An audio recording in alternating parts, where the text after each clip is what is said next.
North pole से south pole तक x है, नॉर्थ पोल से काबे तक z है, साउथ पोल से काबे तक जो है वो y है। तो इसको जब डिवाइड करते हैं तो 20,020 को डिवाइड किया 12,375 से, आंसर आया 1.618 गोल्डन रेशियो। और ये जो साउथ पोल से काबे तक की दूरी है y, उसको जब डिवाइड किया 7,645 नॉर्थ पोल से वहां तक की दूरी, तो आंसर एग्जैक्ट वही आया 1.618 गोल्डन रेशियो। तो काबा जो है वो गोल्डन रेशियो के ऊपर है। जैसे इंसान के गोल्डन रेशियो के ऊपर नाफ होती है, तो काबा उसी रेशियो और उसी तनासुब पर है जमीन पर, कि जिस जगह जैसे इंसान में नाफ होती है, नाभि होती है, तो ये नेवल ऑफ द अर्थ है काबा जमीन का। मैंने जिक्र किया था आपसे पहले भी, अब बीच में करता रहा हूं कि अब प्रेजेंट टाइम्स में मौजूदा दौर के अंदर वो जो कई ग्रुप खड़े किए गए या तैयार किए गए, उसमें एक ग्रुप वो भी है कि जो ये कहता है कि ये पहला वहला कुछ नहीं है, इन्होंने अकीदत में बना लिया है, मक्के का तो किसी तरह से नाम ही नहीं आता। दुनिया के मशहूर शहरों में हिस्ट्री में किसी जगह नाम नहीं आता मक्के का। दुनिया के और बहुत शहर आते हैं, हजारों साल पुरानी तहरीरों के अंदर, रिकॉर्ड के अंदर, बातों में आते हैं, मक्के का जिक्र कोई नहीं आता। और न ये कि काबा कोई पुराना श्राइन है। Subscribe the channel and press the bell icon to never miss a video. औज़ु बिल्लाहि मिनश शैतानिर रजीम, बिस्मिल्लाहिर रहमानिर रहीम। इन्ना अव्वल बैतिन वुज़िअ लिन्नासि लल्लज़ी बिबक्कत मुबारकम व हुदल लिल आलमीन। बेशक जो पहला बैत या पहला घर दुनिया के इंसानों के लिए मुकर्रर किया गया, मक्के में है, बहुत बरकत वाला है और रहनुमा है, मार्गदर्शन है और हिदायत है तमाम जहानों के लिए। पिछली मरतबा इस आयत पर काफ़ी डिस्कशन हुआ था और अभी काफ़ी बाकी है, बहुत सी चीज़ें हैं, बस छोटी सी आयत है। पहली चीज़ तो अव्वल बैत से मुताल्लिक़ थी, इस पर और अभी कुछ बातें आएंगी। तो पहली तो अव्वल बैत से मुताल्लिक़ थी, इस पर कुछ और बातें होंगी अभी। दुनिया के इंसानों के लिए ठहराया गया वो मक्के और बक्के पर भी तफसीली बात हुई थी और उसका खुलासा ये था कि बक्का क्यों कहा यहाँ। कुरान में बस नाम से ये दो जगह जिक्र है, एक जगह बक्का लफ्ज़ इस्तेमाल हुआ, एक जगह मक्का, और बाकी तो फिर बैत है, बैतुल हराम है, मस्जिदुल हराम है, बैतुल अतीक है। शहर का नाम दो ही जगह आया है, एक जगह मक्का, तो मक्का सब जानते हैं। इसे बक्का क्यों कहा गया, मैंने पिछली बार बताया था कि इस पर जो तरह तरह के अंदाजे हैं हमारे ज़्यादातर मुफस्सिरीन के, वो कोई डिक्शनरी के अंदर गया ऐसे कि वो अरबी में मीम बे से बदल जाता है, तो फजूल बात है, ज़बरदस्ती की है ये। पूरे कुरान में बस यहीं पर बदला, किसी जगह नहीं बदला, कोई उसकी मिसालें कहीं नहीं। फिर किसी ने कहा, बल्कि पुरानी डिक्शनरीज में भी यही आया, और डिक्शनरीज मुरतब हुई हैं उनको, जब नाम उनको मिल रहा है कि मक्का तो यही है, डिक्शनरीज सब उसके बाद मुरतब हुई हैं कुरान के नाजिल होने के बाद। तो बाकी सब जगह तो वो ये करते हैं कि किसी लफ्ज़ का रूट देखते हैं, बाकी सब सारे अल्फाज के बारे में, वर्ड्स के बारे में, और वो लफ्ज़ किन मानों में इस्तेमाल होता था दौरे नबवी में, उसकी अक्सर मिसालें भी देते हैं कि देखिए इस माने में इस्तेमाल होता था, हदीस में ऐसे आया, फलां शेर में ऐसे आया, फलां लोग बात करते तो ये बोला जाता था। बस यहाँ इतना कहकर फारिग हो गए कि वो मक्के का पुराना नाम बक्का था। अब ये दोनों बातें अलग अलग तरह तरह के अंदाजे चल रहे हैं। किसी ने कहा कि वो मीम बे से बदल जाती है अरबी में, कोई मिसाल आती कहीं पर, कहाँ बदली गई, कहीं कुरान की किसी आयत की मिसाल देते, किसी हदीस की मिसाल देते। किसी ने कहा मक्के का नाम पुराना बक्का था, कोई सबूत तो लाएंगे ना, किसी हिस्ट्री से, पुरानी हिस्ट्री से, किसी जगह रिकॉर्ड से। ऐसे तो कोई भी कुछ भी कह दे। तो ऐसे और तरह तरह के अंदाजे हैं। लेकिन मैंने पिछली मरतबा आपको बताया था कि ये लफ्ज़ बक्का जो है ये ज़बूर में आया है, साम्स। इसे मैं याद दिला दूं दोबारा, ये गुजर चुकी थी बात। ज़बूर के चैप्टर नंबर या बाब नंबर 84 के अंदर और 84-17 के अंदर ये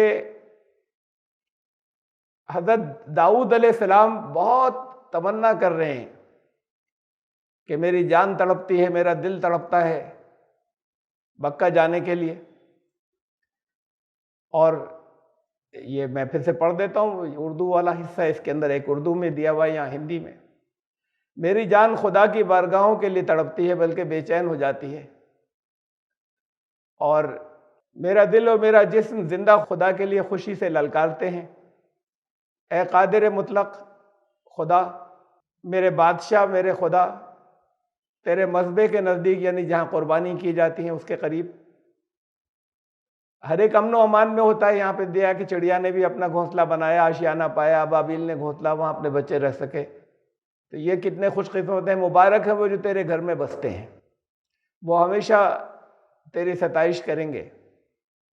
मुबारक है वो जो तुझसे क़ुव्वत पाते हैं, जिनके दिल में ज़ियारत का जज्बा लहरा रहा है, मौजें ले रहा है। वो वादी बका में से गुजरते हुए, ये आ गया यहाँ पर ये लफ्ज़, कोई वैली है, कोई वादी है, कोई घाटी है, उसमें से गुजरते हुए उसे चश्मों का मकाम बना देते हैं। मौसम ख़ज़ा की बरसात भी उसमें पानी के कई घड़े बना देती है। तेरी बारगाह में एक दिन किसी और जगह के हज़ारों दिनों से बेहतर है। वहाँ जाने की बड़ी तमन्ना है, यानी जाने का तो जाते रहे हैं, लेकिन दिल पड़ा हुआ है वहीं पर। और तेरी बारगाह में, यहाँ पर देखिए हिंदी में लिखा हुआ है तेरे मंदिर में, और है लफ्ज़ वही कि जो बैत, और उसका मफहूम सबने यही कि इबादत गाह है, टेम्पल है। उसमें इंग्लिश में टेम्पल लिखा है, इंग्लिश के ट्रांसलेशन में, ये उर्दू में बारगाह कर दिया है। तेरी बारगाह में यानी तेरा वो जगह जो बैतुल्लाह है। मैं अपने खुदा के घर का दरबान होना शरीरों के खेमों में बसने से ज़्यादा पसंद करूँगा, कि मैं तो वहाँ का दरबान बन के रहूँ तो मुझे पसंद है, क्योंकि खुदाबंद खुदा आफ्ताब और सिर्फ खुदाबंद फजल जलाल बख्शता है। तो ये उसकी लिए वहाँ मोहब्बत का इजहार करना कि मैं वहीं रहना चाहता हूँ, मैं तो वहाँ मेरे दिल में बसा हुआ है। वो लोग मुबारक हैं जो वहाँ जाते हैं, अमन व अमान है, वहाँ पर कुर्बानी जहाँ की जाती है उसके करीब है, चश्मे के भी करीब है। अहम बात जो है वो ये कि इसकी तशरीह जो की है वो तो मकाम वहीं पर बनाया है इन्होंने हज़रत दाऊद का, जिसके लिए कर रहे हैं बाइबल वालों ने, और बैतुल मक़दस को कहा है। हज़रत सुलेमान अलैहिस्सलाम ने तामीर किया था, हज़रत दाऊद के साहबजादे थे बैतुल मक़दस।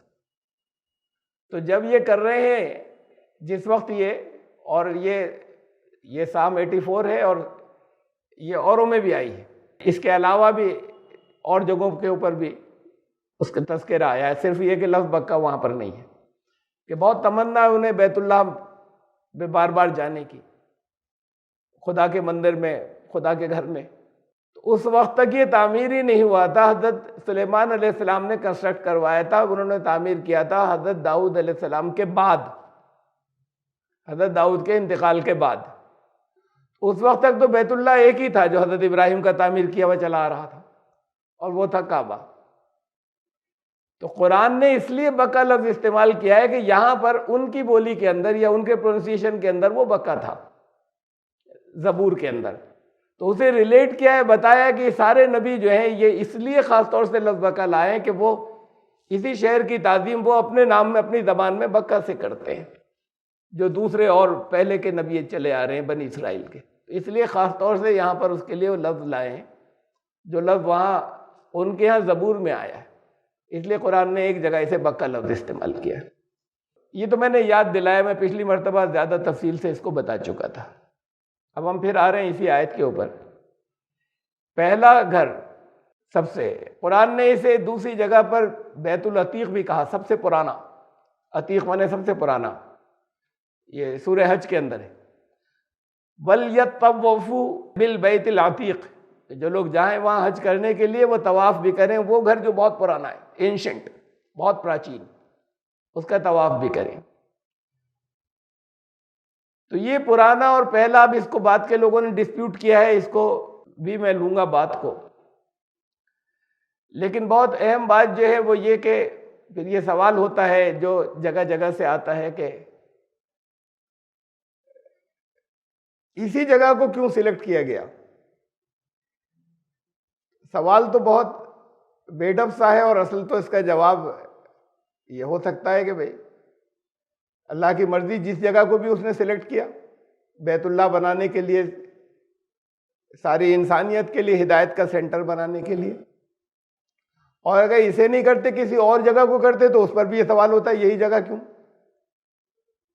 ये तो हर जगह के लिए उठ जाता सवाल, तो ये उसकी मर्जी है। ये तो एक जवाब हुआ। लेकिन अल्लाह ने जो कुछ भी किया है उसके अंदर कुछ ना कुछ विजडम है, कुछ हिकमतें हैं, कुछ मसलहतें हैं। ये ऐसे ही नहीं है। जवाब सीधा सा तो ये भी है, जैसे मैंने बताया कि भाई जो भी जगह रखते उस पर ही सवाल उठ जाता। तो बात फिर यही है कि कोई और जगह होती तो उसमें भी कोई खास कुछ खुसूसियात होती। यहां क्या है और इसी को क्यों किया, कोई रीजन होगा करने का। बहुत सी हिकमतें, विजडम जगह जगह पूरे कुरान में बताई नहीं जाती, वो डिराइव करते समझते हैं हम कि ये देखिए ये जो कहा था ना इसके अंदर ये खास बात थी, उस पर गौर व फिक्र से निकाली जाती है। तो बहुत अहम बात जो उस मरकज के लिए आती है या सेंटर के लिए जिसको तमाम इंसानियत के लिए हिदायत का मरकज बनाना पसंद किया अल्लाह ने, वो जमीन के ऊपर, नाफे जमीन पर उसे रखा, पृथ्वी की नाभि पर। ये बहुत अहम बात है। नाफ जो होती है, जब बच्चा मां के साथ में होता है, नाफ से उसे डाइट मिलती है और ग़िज़ा मिलती है। तो ये लाइफ लाइन होती है नाफ जो होती है। उन्हें ज़ईफ कहा जाता है, लेकिन ऐसी रिवायात हैं बहुत सी हदीस, लेकिन अब चूंकि नाफे ज़मीन कहीं कुरान में नहीं आया। लेकिन ये बहुत हैरत अंगेज बात है कि कैसे आया और कैसे ये लफ्ज़ मशहूर हुआ कि काबा जो है वो नाफे ज़मीन है। हो सकता है इससे हो गया हो कि वो जो रिवायात है और उनको ज़ईफ कहा जाता है, कमज़ोर, कि ज़मीन यहीं से स्टार्ट हुई। जिस वक्त ये गैसेस थी ना, जब ये सॉलिडिफाई हो रही थी, ठोस बन रही थी, उस वक्त ये हिस्सा पहले ठोस बना, जैसे कोई झाग बन जाए किसी लिक्विड के अंदर। पहले लिक्विड फॉर्म थी, गैसेस थी, वो लिक्विड फॉर्म बनी और फिर सॉलिड बन गई। अंदर आज भी गैसेस हैं, आग है। तो ये ऊपर का हिस्सा जो है सबसे पहले, ये जो काबे वाला हिस्सा है, यहां से स्टार्ट हुआ और यहां से सारी जमीन फिर फैली, बाकी सब जगह सॉलिड होना शुरू हुआ। ये बात रिवायात कहती है। हज़रत काब अहबार ने बताया कि इससे 40 साल पहले के अल्लाह ने ज़मीन को पैदा किया, उससे भी 40 साल पहले बैतुल्लाह पानी पर बुलबुलों के साथ झाग सा था। ज़मीन पर एक झाग सा उठा, जैसे कहीं लिक्विड में किसी जगह कोई झाग हो तो वो वहाँ से फैल, यहीं से ज़मीन फैलाई गई। ये मैंने लिया इब्ने कसीर से, रिवायत की कोई सनद नहीं मालूम ज़्यादा, इन्हें उसमें माना जाता है ज़ईफ़ रिवायतों के अंदर। लेकिन एक चीज़ हमें मिल रही है, इसको ताकत मिलती है, स्ट्रेंथ मिलती है हमें कुछ और सबूतों से। यहाँ से फैलाई गई लाइफ लाइन है। एक वाक़या है बड़ा मशहूर और वो बहुत लंबी एक हदीस है, बुखारी में आई है, कि जब नबूवत से पहले काबे की तामीर हो रही थी, इसलिए कि काबे की दीवारों को नुकसान हुआ था सैलाब वगैरह से, तो उस वक्त लोग डर रहे थे कि ये पहले दीवारें तोड़नी थी बनाने के लिए, तो लोग बहुत डर रहे थे कि तोड़ें, कहीं कोई हमारे ऊपर उसकी वजह से अजाब नहीं आ जाए इसकी दीवारों को तोड़ेंगे तो। लेकिन अच्छी नीयत से कर रहे थे बनाने की। और थोड़े ही दिनों पहले, यानी वो बच्चों की ज़बान पर था वो वाक़या, इसलिए कि रसूलुल्लाह सल्लल्लाहु अलैहि वसल्लम की पैदाइश थी तकरीबन 2 महीने पहले वो हुआ था कि वो अबरहा का लश्कर आया था यमन से, हाथी भी थे उसके अंदर। अब वो काबे को गिराने आ रहा था और वो वहां तक पहुंच नहीं सके और तबाह हो गए। ये वाकया बच्चे बच्चे की जबान पर था, बहुत मशहूर पूरे अरब के अंदर हो गया था। इसलिए और डरते थे कि हमने इसकी दीवारों को गिराया, नुकसान पहुंचाया तो कोई हमारे ऊपर आफत नहीं आ जाए। लेकिन बहरहाल उसको रिकंस्ट्रक्ट करना था, उसकी दीवारों को नुकसान पहुंचा था। डरते डरते कुछ ईंटें गिराई, फिर और गिराई, फिर और गिराई, और फिर वो कुछ नहीं हुआ तो तोड़ने लगे। और तोड़कर फिर ये हुआ कि इसको बुनियादों से लेके चलेंगे, उसकी जो बुनियादें थी वो खोदनी शुरू की। काफी गहराई में गए तो जब और काफी गहराई में जाने के बाद फिर वहां से ग्रीन कलर का पत्थर स्टार्ट हो गया। उस पर से कुदालें उचट जाती थी। बहुत कोशिश की लेकिन कुदालें उसके ऊपर से उचट जाती थी। फिर ये किया गया कि उसकी जड़ के अंदर खूब ठोका गया कुदाल को, और कई लोगों ने मिलकर उस पर जोर लगाया। जरा सा हिला वो और जलजला आया उसी वक्त, अर्थक्वेक। लोग डर गए और फिर ये हुआ कि बस यहीं छोड़ दो, बुनियादें यहीं से उठाएंगे, बस इससे आगे इससे और मत कुछ करो। वहां पर चूंकि वो दलदला आया था और जिस वक्त वो ठोक के उसको हिला रहे थे उस वक्त आया था, तो लोगों ने उससे रिलेट कर लिया, इसकी वजह से हुआ ये। लेकिन दुनिया में जगह जगह दलदले आते हैं, यहां भी आते रहते हैं, उसका फौरन रीजन अवाम को मालूम हो जाए ऐसा तो नहीं होता कि लोगों को उसका रीजन मालूम हो जाए क्यों आया। आम लोगों को जब अभी इतनी तहकीकात नहीं हुई थी कि उसका ज़मीन के सिस्मिक लेवल हो, इन चीज़ों को चेक कर सके और इसके शोबे हो और डिपार्टमेंट्स हो जो बता सके कि नर्व सेंटर, इसका सेंटर कहाँ था और क्या था और क्यों हुआ था, उसकी तहकीकात पूरी करे अंदर की, ये सब भी नहीं था। तो ये जो चीज़ें हैं इससे महसूस ये होता है, और आगे भी अभी जो और आएंगी, कि वो जलजला पूरी ज़मीन पर आया था, यानी ज़मीन की जड़ थी जो हिली थी तो पूरी ज़मीन पर आया था। लेकिन जहां जहां आया वहां बस आया, आते रहते हैं लोगों ने, उनको ये इवेंट नहीं मालूम था वाकया कि वहां पर ऐसा हुआ है। उस जगह के लोगों ने फौरन रिलेट कर दिया कि ये आया अर्थक्वेक तो ये इसकी वजह से आया, और उन्होंने रोक दिया और फिर वहीं से बुनियादें उठानी शुरू की। तो ये बहुत सी इस तरह की रिवायात मिलती हैं। ये कहा जा सकता है कि ये तो सब इनकी बातें हैं, मतलब उसके लिए इन्होंने गढ़ ली, अकीदत है, इसको सेंटर बनाना है, या इसको उन्होंने कह दिया कि यहीं से लाइफ लाइन है, यहीं से रूहानी ग़ज़ा है, जो हिदायत है, और यहीं से फिर ज़मीन यहाँ से फैलाई गई। तो वो जगह जो रेगिस्तान में थी, बाकी ज़मीन को भी असल में डाइट वहीं से मिलती है। तो ये तो खुद अपने गढ़ ली अकीदत है, लोग अपनी अपनी जगहों के बारे में गढ़ लिया करते हैं जो मजहबी मकामात होते हैं। लेकिन ये नाफे ज़मीन वाली बात जो है, पहले तो ये हुआ कि जोग्राफिकली साबित हुई। ये मक्का है ऊपर से देखने में, ऊपर से एरियल फोटो अगर लिया जाए, और काबा है, ये बीच में हरम है और काबा है। ये नाफे ज़मीन है, इसे समझने से पहले, नेवल ऑफ द अर्थ, इसे समझने से पहले एक मौजू और समझ लीजिए। लिखा हुआ है आपके सामने, गोल्डन रेशियो पॉइंट। ये गोल्डन रेशियो पॉइंट कैलकुलेट किया गया है, ये नेचर में है। ये एक खास तनासुब या प्रोपोर्शन होता है, अनुपात, एक खास रेशियो, जिससे चीजों में हुस्न और ब्यूटी आ जाती है, कि सबसे ज्यादा मुनासिब इसका रेशियो ऐसा हो। कोई अगर तस्वीर बनाए उसमें किसी लड़के की, किसी आदमी की, किसी औरत की, और उसमें यहां से ऊपर का धड़ बहुत लंबा कर दे, पांव छोटे छोटे कर दे, तो बहुत बुरा लगेगा वो, और पांव बहुत लंबे कर दे, ऊपर का धड़ बहुत छोटा कर दे, तो बहुत बुरा लगेगा। रेशियो वो होना चाहिए जो इंसानों का होता है, तब वो अच्छी लगेगी। फेस चाहे जितना खूबसूरत बना दे, अगर ये प्रोपोर्शन गलत हो जाएंगे जो मैंने कहा हाइट के, तो फिर वो खूबसूरत नहीं लगेगा, बहुत बुरा लगेगा। ऐसे ही बिल्डिंग्स के अंदर, नेचर के अंदर, फूल पौधों और जो सेटिंग है मुख्तलिफ, उनमें ये डिस्कवर हुआ, ये डिस्कवर किया गया कि अगर वो एक खास रेशियो उनके अंदर होता है, उनके कंस्ट्रक्शन के अंदर, तो उसमें कुछ ताकत भी आ जाती है, कुछ पावर्स भी पैदा हो जाती हैं, और उस रेशियो पर और खूबसूरती और हुस्न भी आ जाता है। तो वो पॉइंट जो है वो सेंटर नहीं होता बल्कि ऐसा होता है कि जैसे अगर एक तरफ 1 है तो दूसरी तरफ डेढ़ से कुछ ज्यादा 1.6।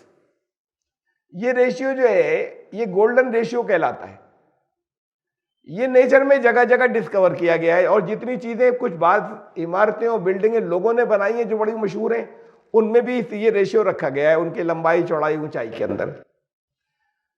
जैसे ये बहुत मशहूर है, ये वहाँ की ट्यूनिशिया की ये मस्जिद बहुत बड़ी मस्जिद है और बहुत मशहूर है खूबसूरती के अंदर अपनी। ये गोल्डन रेशियो का लिहाज इसकी लंबाई चौड़ाई और उसमें रखा गया है, तो बड़ी उसके बड़े ऐसा होता है कि जलाल टपकता है हुस्न के साथ में कोई भी दाखिल वहां पर होता है। ये इसको यूनेस्को की वर्ल्ड हेरिटेज ने ले रखा है ईरान के अंदर, इस्फहान शहर के अंदर नक्शे जहां स्क्वायर।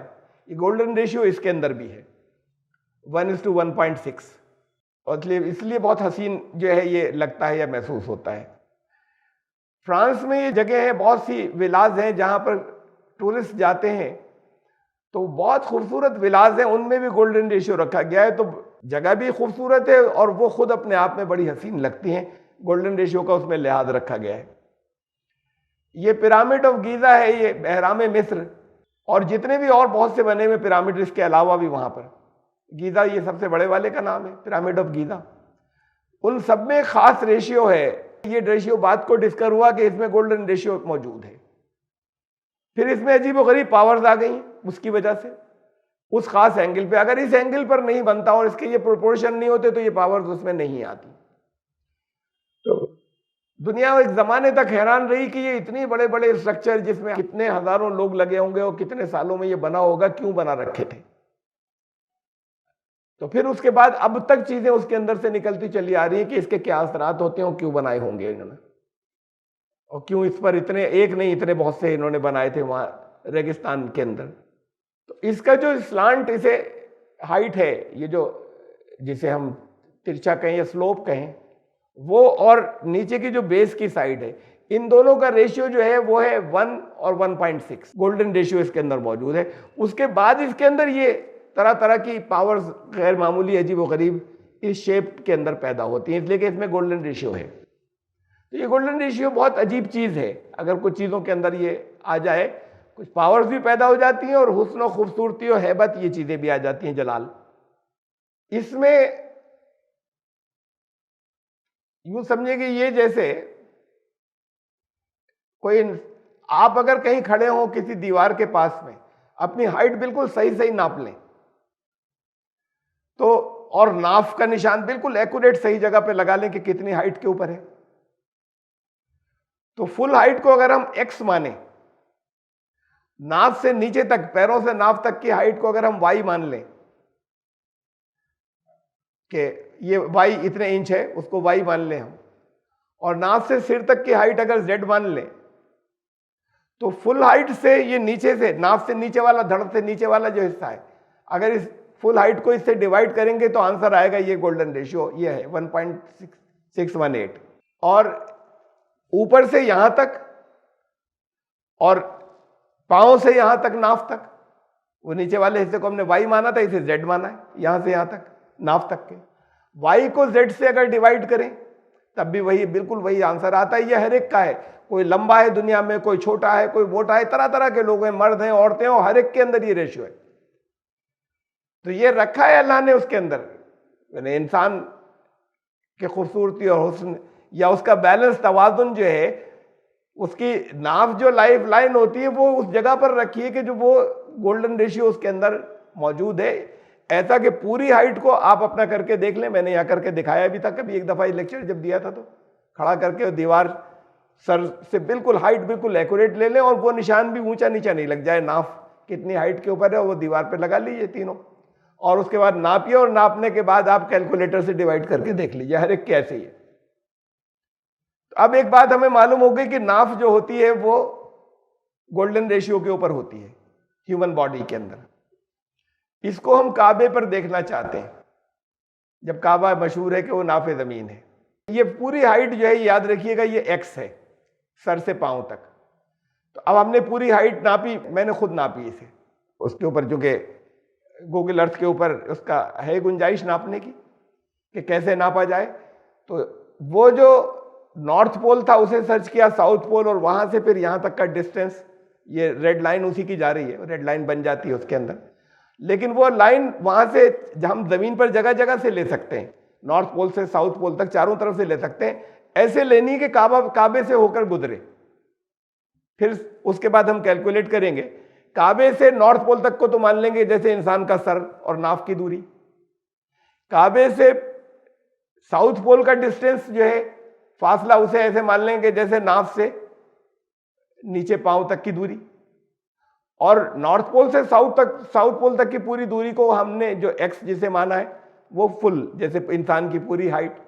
तो इसे देखना है कि काबा नाफ के ऊपर पड़ता है कि नहीं पड़ता, नाभि के ऊपर, जैसे इंसान की नाफ जो है वो गोल्डन रेशियो के ऊपर आती है।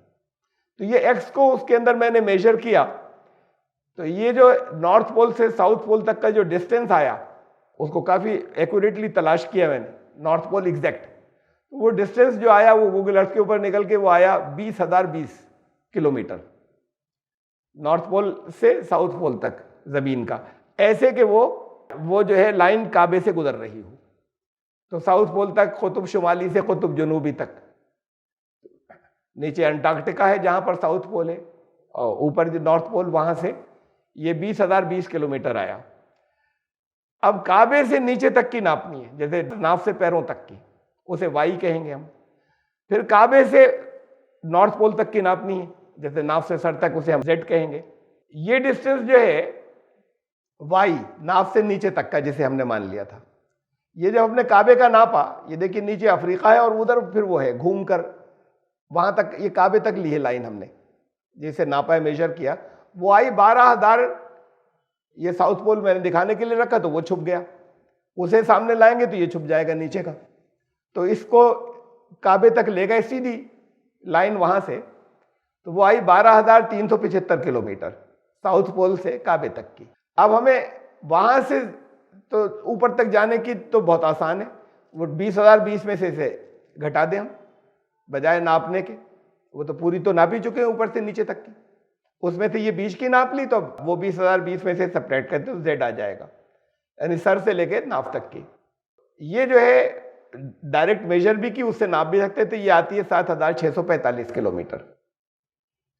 ये तीन हमारे पास आ गई। अब उस रेशियो को देख लें, कैलकुलेटर निकाल के डिवाइड कर लें, x अपॉन वाई, यानी पूरी दूरी जो है जमीन की ऊपर से नीचे तक, उसको हम डिवाइड करें नाफ से नीचे तक की हाइट जो y है उससे।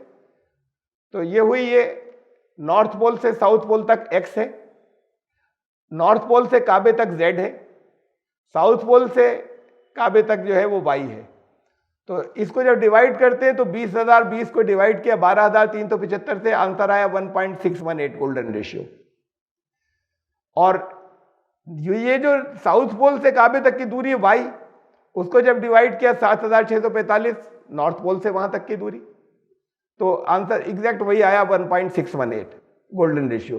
तो काबा जो है वो गोल्डन रेशियो के ऊपर है, जैसे इंसान के गोल्डन रेशियो के ऊपर नाफ होती है, तो काबा उसी रेशियो और उसी तनासुब पर है जमीन पर, कि जिस जगह जैसे इंसान में नाफ होती है, नाभि होती है, तो ये नेवल ऑफ द अर्थ है काबा जमीन का। ये तो सामने सामने सरफेस के ऊपर हम गए।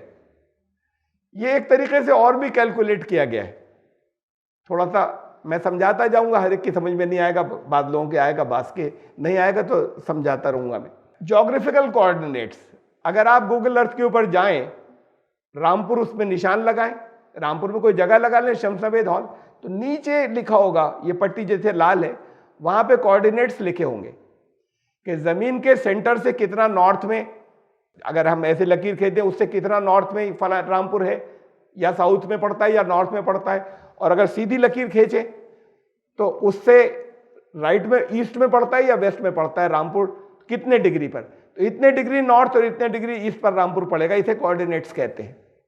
इसे कहते हैं ज्योग्राफी में लॉन्गिट्यूड और लैटिट्यूड। लैटिट्यूड तो ये ऐसी लाइंस होती हैं जमीन के ऊपर, और लॉन्गिट्यूड ऐसी सीधी लाइन है, फर्जी हमने बना ली, बिल्कुल सेंटर से जो लेके जाए वो ये है, देखिए लॉन्गिट्यूड और लैटिट्यूड।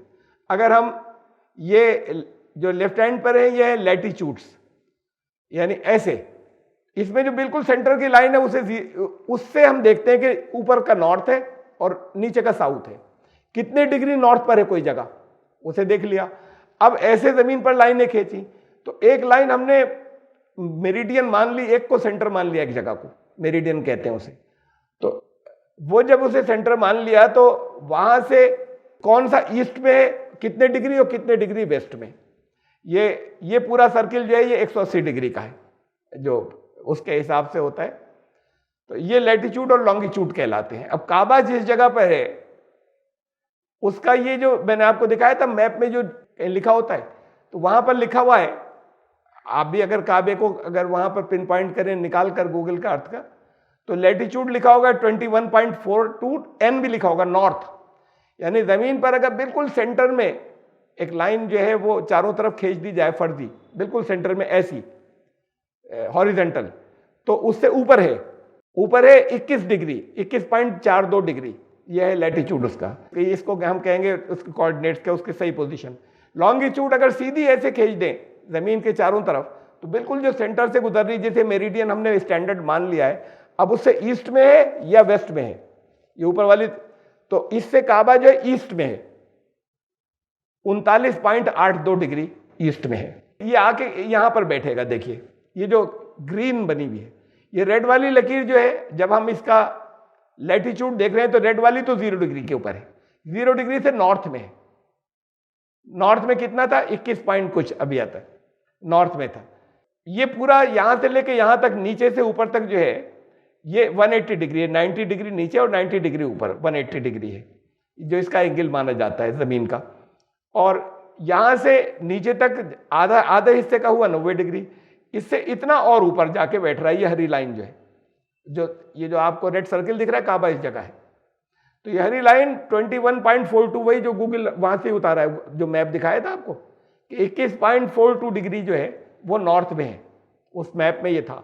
तो अब ये उसको मैंने ऐसे मैप के ऊपर ये बना दिया है। तो ये जो हरी लाइन गुजर रही है 21 पॉइंट, इन दोनों को हम जोड़ देंगे तो फासला हमारे पास आ जाएगा।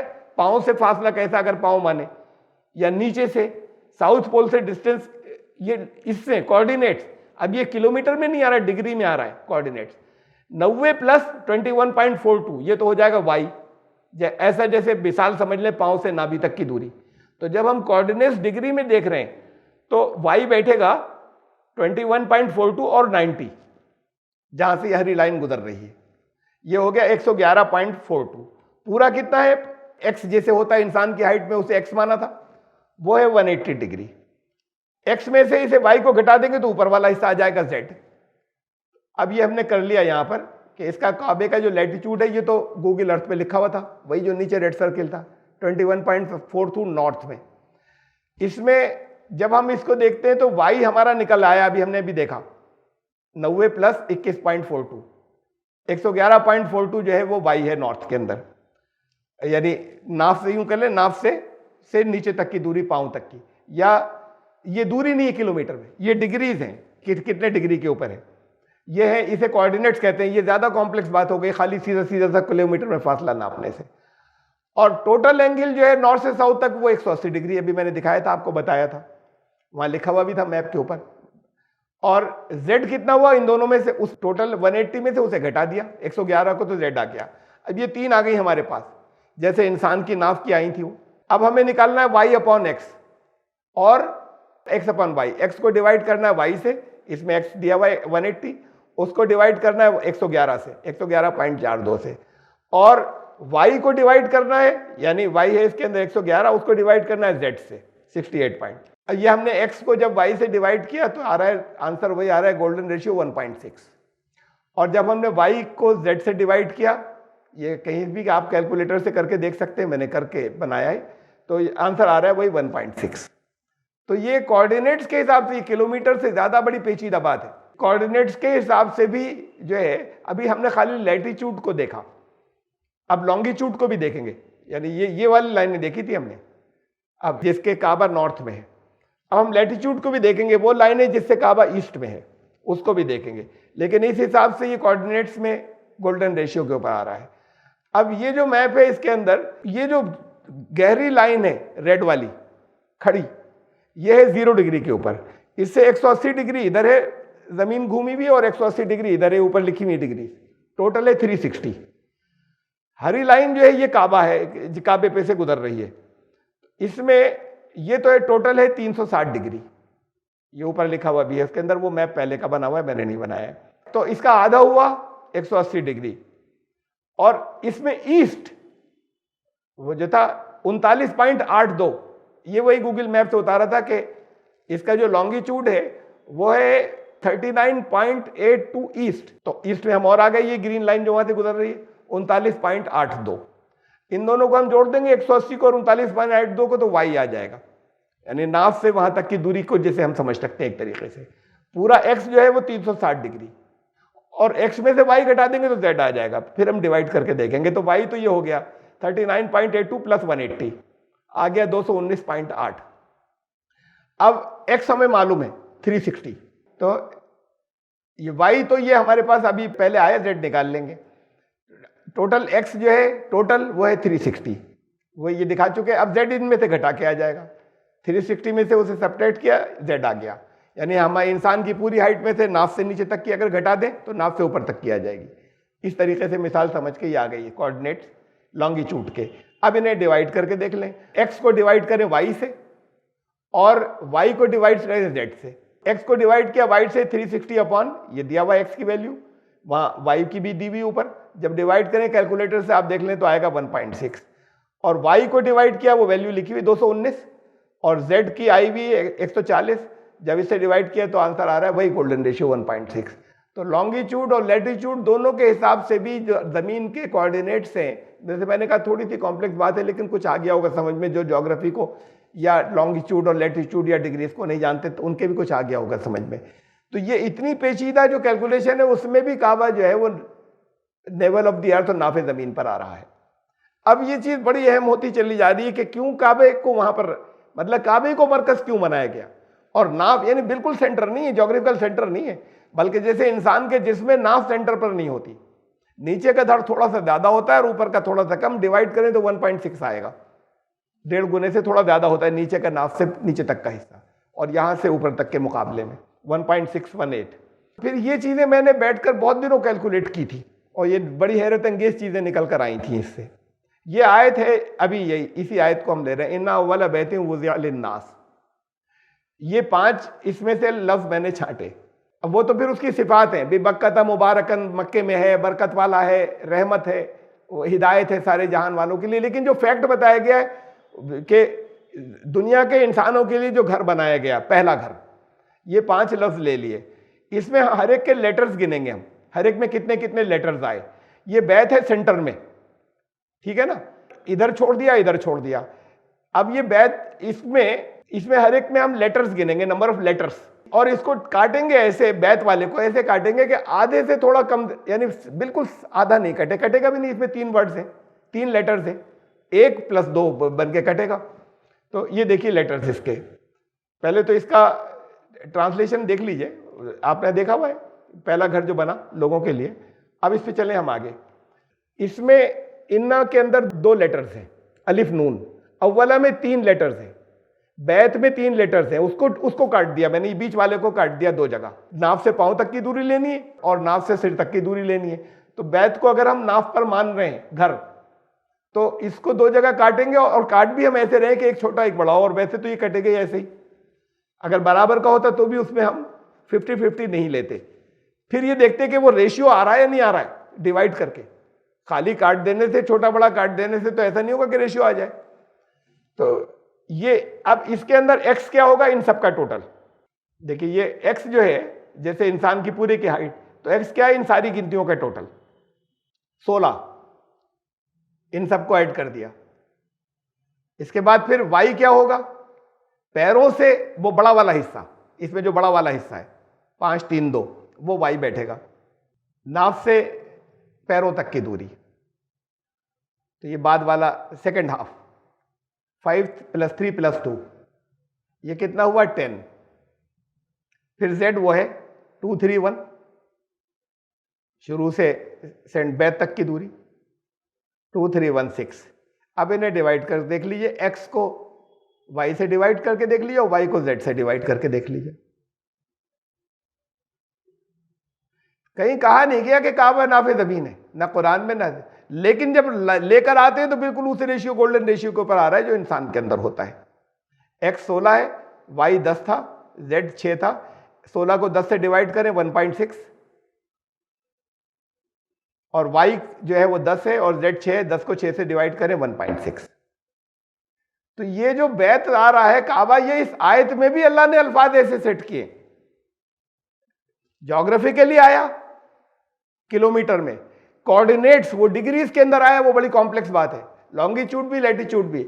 आयत जो इस्तेमाल की है उसमें अल्फाज के हुरूफ की सेटिंग भी ऐसी है कि वो बैत जो है वो गोल्डन रेशियो के ऊपर आए, ऐसे जैसे जितनी दूरी हरफों के हिसाब से नाफ की होती है। एक आयत और जहां पे काबा लफ्ज आया है वो भी देखी मैंने, उसमें भी हिसाब लगाया बैठकर। जालल्लाहुल काबतल बैतल हराम, अल्लाह ने काबे को हुर्मत वाला मोहतरम घर बनाया। अब यहां पे लफ्ज काबे को हम ले रहे हैं जो सेंटर में आ रहा है, बैत को नहीं ले रहे, काबा लफ्ज आ गया और सेंटर में यही है इन 5 अल्फाज के अंदर। काबे को हम जब तोड़ेंगे तो 50-50 नहीं तोड़ेंगे, एक छोटा रखेंगे एक बड़ा रखेंगे। छोटा बड़ा रख लेने से कुछ नहीं होता, अपनी कोई मैनिपुलेशन नहीं है, वो तो डिवाइड करने के बाद रेशियो उतना आता है या नहीं आता है। ये तो ट्रांसलेशन में आपको सुना चुका कि अल्लाह ने काबे को बैत हराम बनाया, एक मुकद्दस घर बनाया। इसमें लेटर्स गिन लीजिए, ये लेटर्स आ रहे हैं, काबे के 6 हैं, 3-3 में नहीं किया, बड़ा छोटा कर रखना था हमें, तो इसलिए 2-4 में किया। लेकिन ये जरूरी नहीं था कि अब ऐसा रखते तो फिर उसके बाद रेशियो वही आ जाता डिवाइड करने के ऊपर। इसमें x क्या है, इन सब का टोटल, सर से पैर तक की दूरी। y क्या है, बड़ा वाला हिस्सा, उससे बाद वाला हिस्सा, नाफ से नीचे तक की दूरी जो बाद को आया है वो बड़ा है। तो ये हो गया 15। फिर z जो है वो शुरू से सर से लेके नाफ तक का, यह छोटा वाला हिस्सा, 3 4 2, ये हो गया 9। अब वो डिवाइड करके देख लीजिए, x इसमें सारे का जोड़ 24 आया था, y जो है वो 15 आया था और z जो है वो 9 आया था। x को डिवाइड करिए y से, यानी 24 को 15 से, जवाब आया 1.6। y को डिवाइड कर लीजिए z से, यानी 15 को 9 से, जवाब आया 1.6। इस आयत के अंदर भी ये जो काबा लफ्ज रखा है वो उसके अल्फाज सेटिंग ऐसी है कि सारे हरूफ के नाफे ज़मीन के ऊपर आता हुआ, गोल्डन रेशियो के ऊपर आता हुआ, ये सेटिंग, ये अल्लाह का कलाम है और ये सेटिंग उसकी रखी ऐसे गई अल्फाज इन दो आयतों के अंदर। फिर इसको भी मैंने बैठकर देखा इसे कहाँ आता था, चूंकि बाकी लोगों को तो नहीं मालूम, लेकिन आप में से बहुत से लोग जानते हैं, यह हमारा टॉपिक था, आप लोगों का टॉपिक था। वेदों में काबे का तस्करा नहीं मानते बहुत से गैर मुस्लिम हमारे, नहीं यूं नहीं, और फिर उसके बाद फंस जाते हैं, उल्टे सीधे तर्जुमे कर लेते हैं, तो वहां पे बहुत खिंचातानियां करते हैं। बहुत कुछ ही के तीसरे मंडल के अंदर वेदों के नराशंस भी आया है और बहुत कुछ आया है, उसी के अंदर जो है वो काबे का जिक्र भी आया है तीसरे मंडल के अंदर। तीसरा मंडल 29वां सूक्त, पूरा सूक्त बड़ा इंपॉर्टेंट है वो, और उसमें चौथा मंत्र, उसमें काबे को नाफे जमीन कहा गया है। मुसलमानों में चली आ रही है बात नाफे जमीन की, और कहा गया वेद में, न किसी कुरान में था ना हदीस में था। ये अलग बात है कि कुरान के अल्फाज की सेटिंग ऐसे रखी हुई है जो अभी दिखाई आपको, दो आयतों के अल्फाज की सेटिंग ऐसे रखी हुई है। हम जोग्राफियाई तौर पर देखते हैं तब वो काबा नाफे ज़मीन के ऊपर है या गोल्डन रेशियो पॉइंट के ऊपर है, तो उसमें कुछ असरात होंगे, कोई ख़ास बात होगी, रहनुमाई की जगह होगी जहाँ से डाइट मिले। और असल में अल्फाज के साथ में क्लियर कट बताया वेद में गया था। वेद ही क्यों? इसलिए कि दुनिया में सबसे पहला कलाम आया, वर्ड ऑफ गॉड, तो जो सबसे पहला आया वहां पर बता दिया गया था कि ये नाफे ज़मीन है, नावे पृथ्वी है। फिर बात को नहीं बताया गया, लेकिन मालूम नहीं कैसे मुसलमानों में कहां से आई, वो किधर से आई, कि मशहूर है और लोगों की जबान के ऊपर है, लेकिन इसका मतलब क्या है ये कोई नहीं जानता था, या असल में नाफ की अहमियत क्या है ये नहीं जानते थे। ये चीजें बात को खुली, तो फिर मैंने उस मंत्र को निकाला। उसमें लेटर्स गिनने से तो नहीं, चूंकि लंबा था, उसमें अल्फाज गिनने से आया, वर्ड्स, नंबर ऑफ वर्ड्स गिनने से। ये जो था तीसरा मंडल, 29वां सूक्त और चौथा मंत्र, इसमें और भी है, यानी मैंने छोड़ दिया कुछ हिस्सा, अभी मैं पूरा कर दूंगा। लेकिन जितने हिस्से का तर्जुमा ये होता है, बाकी का भी इसी से मुताल्लिक़ है, जितने हिस्से का तर्जुमा ये होता है वो इला यास त्वा पदे, पद माने मकाम, पदे ये 5वीं विभक्ति है मकाम में। इला यास त्वा बैतुल्लाह, इला खुदा को कहते हैं, पद मकाम को कहते हैं। इला यास त्वा पदे बैतुल्लाह में, वयम माने हम, नाभा पृथ्वी, नाभा कहते हैं नाभि, उसको नाभ को, जमीन पृथ्वी। और ये अधिधीम है, ये संस्कृत में होता है, ये एक जगह का लफ्ज लेके एक ही मंत्र में और दूसरी जगह से निकालकर उन दोनों को मिलाकर उसका ट्रांसलेशन किया जाता है, बहुत होता है। तो अधि, अब बीच में और भी है, अभी मैं ले आऊंगा वो क्या है, लेकिन अभी इतने का जिससे ये बात जितने अल्फाज से आ रही है वो ये अधिधीमहि क्या मतलब है कि हम धारण करें। तो हम तुम्हें पृथ्वी की नाभि पर ईश्वर के स्थान में बैतुल्लाह में धारण करें। तो कहा जा रहा है किससे?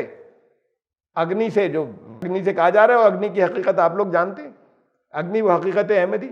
और फिर उसके बाद जो नारायण की शक्ल में निकल के आई वो नारायण का मंत्र भी इसके अंदर है, इसी सूक्त के अंदर, तीसरे मंडल के 29वें सूक्त के अंदर। तो हम तुम्हें बैतुल्लाह में जो पृथ्वी की नाभि पर है धारण करें। अब इसकी जरा सा आप इनके अल्फाज की सेटिंग देखिए, यानी इससे ये भी मालूम होता है कि ये भी वर्ड ऑफ गॉड है, इतनी इतनी बातों से कि क्या सेटिंग रखी हुई है। पूरा मंत्र ये ऐसा है और वो पूरा मैंने यहां पर लिख दिया। इसमें जेड ये है, सर से वहां तक की दूरी। नाभा पृथ्वी को दो जगह तोड़ा मैंने, नाभा अलग कर दिया, पृथ्वी अलग कर दिया। पृथ्वी से यहां तक ले लिया। तो अब इसके अंदर देखिए अल्फाज, वर्ड्स जो है, नंबर ऑफ वर्ड्स 1 2 3 4 और नाभा को मिला लिया 5। ये तो सर से वहां तक की दूरी होगी, नाभि तक की, ये शुरू का हिस्सा है, सर से नाभि तक की दूरी। नाभा पृथ्वी को दो जगह काटा है, नाफे जमीन को, और पृथ्वी से लेके यहां तक पृथ्वी को भी मिला लीजिए और नीचे के सारे गिन लीजिए। तो ये मिलाकर ये टोटल नंबर ऑफ वर्ड्स जो है यहां पर ये है 8, नाफ से लेके नीचे तक, या यूं समझ लें सेंटर से बाद वाले, बाद में आने वाले। तो ये है total number of words 8। Total कितने हो गए? ये एक्स हो गया 13, 13, 5 और 8 13, ये टोटल हो गए एक्स, सर से पैर तक, या यूं समझ लें पहले लफ्ज से आखिर के लफ्ज तक।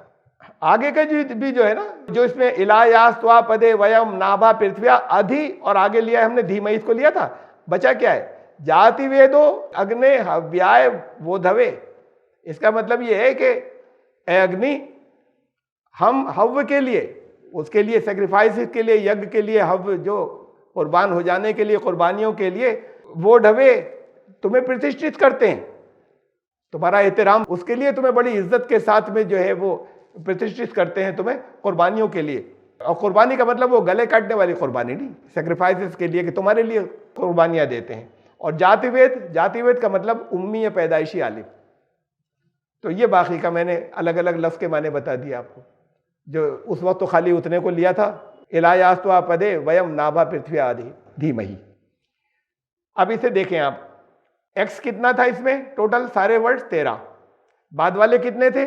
पृथ्वी से नीचे तक के गिने थे 8, नाभा तक जो शुरू में गिने थे 5, एक्स अपॉन वाई 13/8, ये आंसर आता है 1.6। वाई अपॉन जेड कितना है? 8/5, 8 को डिवाइड किया 5 से, आंसर आता है 1.6। सेम वही, बिल्कुल उसी रेशियो के ऊपर नाभा पृथ्वी को जब हम डिवाइड करते हैं तो पृथ्वी के नाभि का ये रिप्लाई आता है और आंसर आता है। ये चीजें भी सबूत हैं, उसमें चीजें बदल गई होंगी, उसमें चीजें मिला दी गई हैं, उसमें सब कुछ है, लेकिन बहुत बड़ी तादाद के अंदर तो उसके अंदर खुदा का कलाम अब भी मौजूद है। ये मंत्र तो कम से कम खुदा का कलाम है। देखिए कैसी सेटिंग कितने जमाने पहले रखी है, तब के हैं जब तक के इंसान को ये भी नहीं पता कि कितने हजार साल पुराने, और उसके अंदर काबे का तस्करा मौजूद है, नाफे जमीन की बात मौजूद है। नहीं, अगर वहां क्यों बना, ये उसका एक जवाब था कि उसी को क्यों मुकर्रर किया। और थोड़ी सी बात इसके अंदर, इस आयत के अंदर और रह गई। इन्ना अव्वला बैतियुं वुज़िअ लिन्नासि लल्लज़ी बिबक्कता मुबारकन, पहला घर मैंने जिक्र किया था आपसे पहले भी, अब बीच में करता रहा हूं कि अब प्रेजेंट टाइम्स में मौजूदा दौर के अंदर वो जो कई ग्रुप खड़े किए गए या तैयार किए गए, उसमें एक ग्रुप वो भी है कि जो ये कहता है कि ये पहला वहला कुछ नहीं है, इन्होंने अकीदत में बना लिया है, मक्के का तो किस तरह से नाम ही नहीं आता। दुनिया के मशहूर शहरों में हिस्ट्री में किसी जगह नाम नहीं आता मक्के का। दुनिया के और बहुत शहर आते हैं, हजारों साल पुरानी तहरीरों के अंदर, रिकॉर्ड के अंदर, बातों में आते हैं, मक्के का जिक्र कोई नहीं आता। और न ये कि काबा कोई पुराना श्राइन है, ऐसा कुछ नहीं है। तो बस बल्कि उनका तो कहना यह है कि पेट्रा एक शहर था जो इधर इसके करीब में, वो जहां पर हजरत लूत की बस्ती थी उसके करीब में पेट्रा एक शहर था, जॉर्डन में, उर्दुन में। वो बड़ा पुराना का है, बड़े जबरदस्त शहर, उसको एबंडन कर दिया लोगों ने, वहां जल्दले वल्दले बहुत ज्यादा आए और लोग बहुत मरे और बहुत आते रहे, तो फिर उसे छोड़ दिया। बड़ा अजीब है, वहाँ टूरिस्ट जाते हैं, हैरत अंगेज है वो पूरा सिटी जो छोड़ा हुआ है खाली, और वहाँ पर अब कोई नहीं रहता। तो वो क्या कि वो था बहुत बड़ा सेंटर, ट्रेड सेंटर था, पुरानी हिस्ट्री के अंदर उसका जिक्र मिलता है।